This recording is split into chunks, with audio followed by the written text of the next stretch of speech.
Okay, so we've got the Rotella rotundifolia in the back, corkscrew valve here in the middle, then middle over here we got Rotella Tulu. Moving on.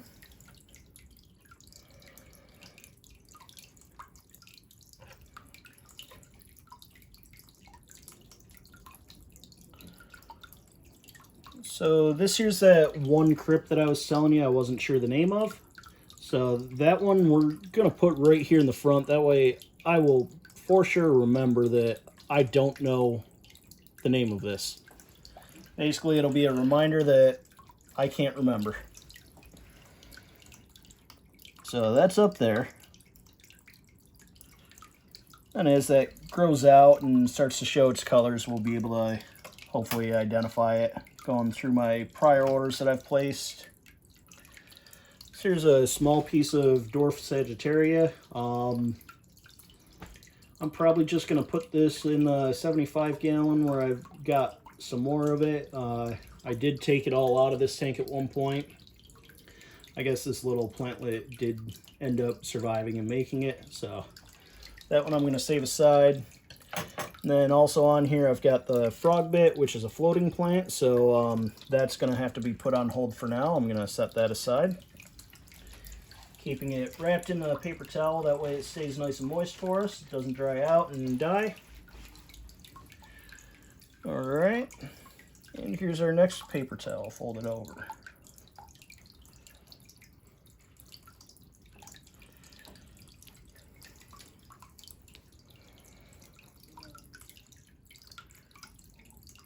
Alright, Crypt Wendetti Red. I don't know if you guys can see that beautiful red color coming through the leaf there, through the light. Absolutely love this plant.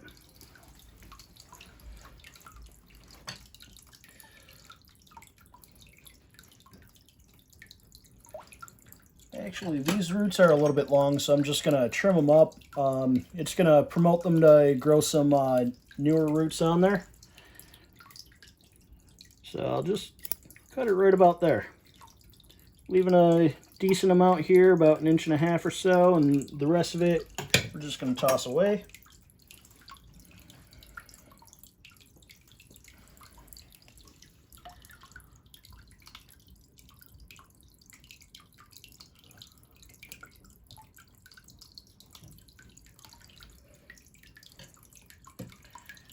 And we're up to the Crypt Parva. These were originally grown immersed. I had them in the immerse bin for a few months. And then I put them in this tank not too awful long ago, maybe like 3-4 weeks ago if I had to guess. So there's still some immersed leaves on here. That's perfectly fine. It's probably going to melt back a little bit, but Crypt Parva usually doesn't put up too much of a fight for me. It's the other crypts that have a real big issue with crypt melt. Typically the larger leafed ones, and like the Nuri Rabensis, that one will melt quite a bit.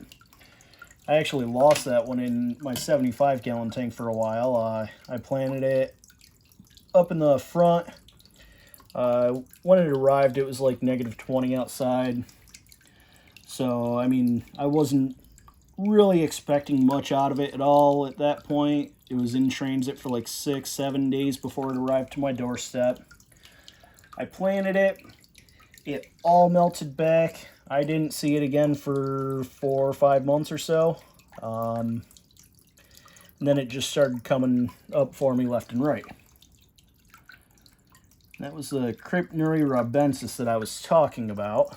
And here is that plant for you. So this is grown low light, low tech. When it goes into this tank, there's going to be CO2 running to it. So hopefully we can get some really beautiful colors out of it. I'm going to plant this one here right up in the front because I love it. One of my favorites.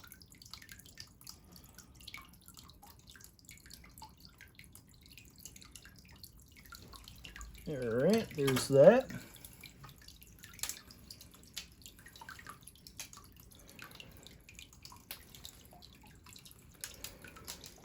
And last but not least,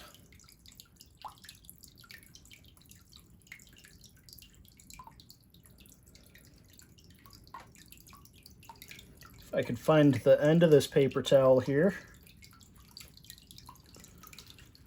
There we go. Now we have Rotala H-Raw. Very, very beautiful plant. So I don't know if you can see through the color, through the light. It's like a orangey, pinky type hue. Real nice color. Narrow leaves, almost like needles, like pine needles. So I'm gonna take these.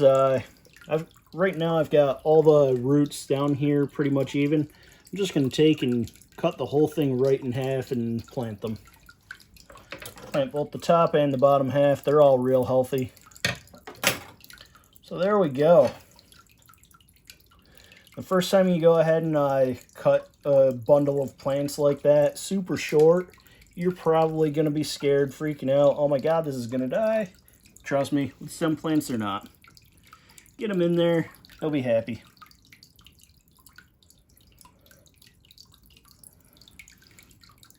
And as these grow tall, you're going to clip them at intervals on their way up growing. Plant the tops back down in, and eventually they're going to branch right off and create some really, really lush bushes for you. And that's all of the Rotala varieties out there do that for you. Just another quick tip for you. Just for sake of time, I am planting these in like 2 to 3 plantlets per spot. I don't know if you guys would really want to sit here watching me plant every individual one for like an hour and a half. So I'm just kind of clumping them together a little bit. You don't have to. The closer together they are, the better of a chance you have at the leaves just falling off from them, actually. So that's why I did put a lot of spacing over here, just to show you the proper way. Over here, I'm kind of clumping it a little bit more, just for a time saver.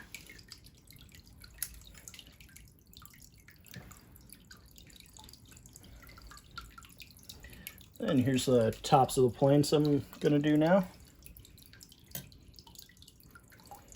Before they get roots on them, with any stem plant, you're probably going to have a little bit of an issue getting them to stay down into the substrate because there's nothing at all for them to grab onto. And that's when I kind of put them at like a 45-degree angle into the substrate and group a couple of them together just until they start forming roots. Then I'll split them off when it's time to propagate, when it's time to trim and propagate them. There's a couple there.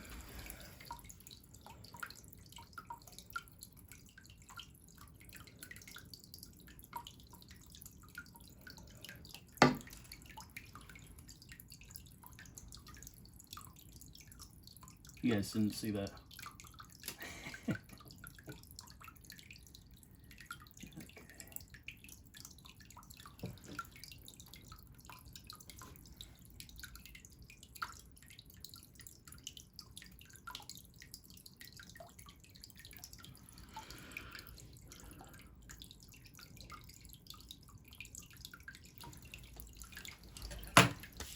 All right, there's that.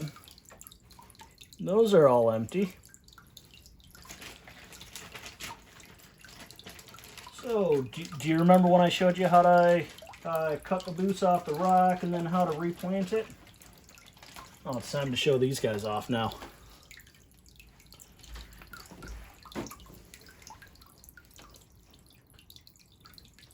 While you're waiting for me to get these unwrapped, don't forget to hit the subscribe button, turn notifications on. Give me a few comments down below what you think of my setup, my channel, anything you'd like to see in the future. I want to know everything. Alright, so this guy we're going to Go right about like that there.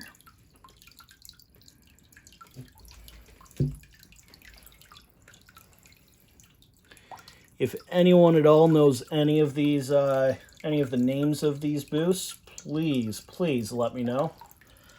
I ordered a bunch of random ones from Chi-Chi's Aquatic Dreams a while back, and silly me, I didn't write any of the names down or the location where I planted them on the rocks, so basically I've just got boosts. Spent all that money for these really nice varieties that I really liked, and yeah.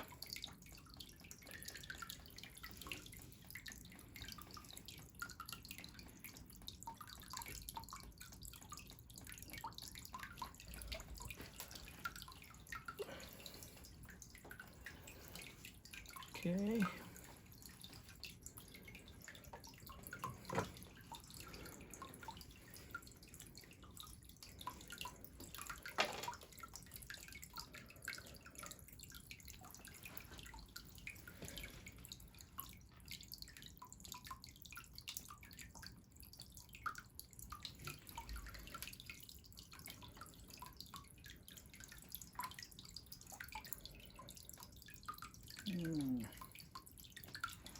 I think this last one will look good right about in here. Okay. So there's that. How do you guys like the setup? Wait a minute. A lot of empty space. What are you doing, Tim? Don't worry, I got you covered. Time for a live unboxing. I haven't even opened these to see what they look like yet. You guys get to watch me break the seal.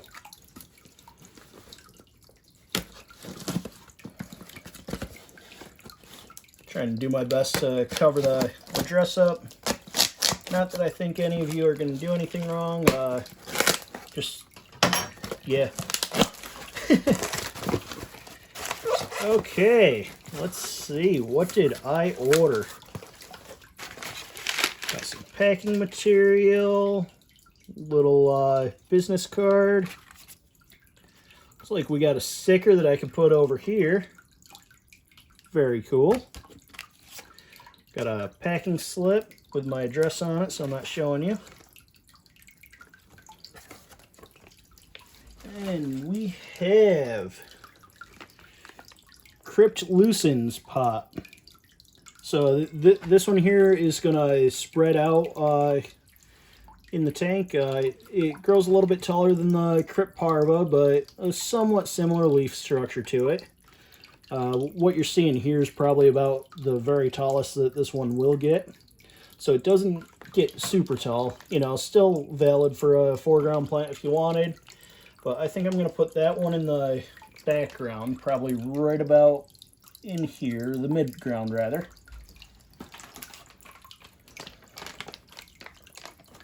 Up next, I've got some Crypt Parva, some more of it. So like I said, I really love it.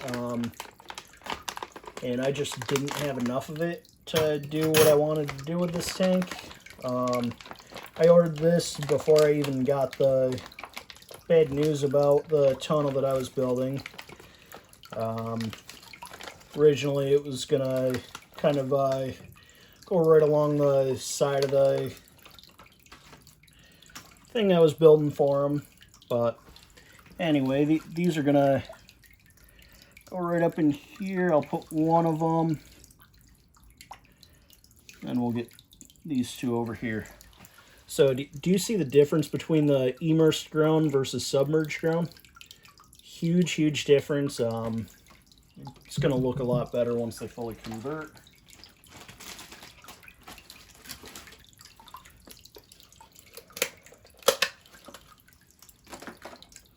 And this here, my very first time getting a tissue culture. This is a species brand new to me. I've never kept Purpurea, if that's how you say it. Yeah, so you guys get to join the adventure with me to see exactly how this one turns out. That's super cool. And that one I'm going to plant right about in here.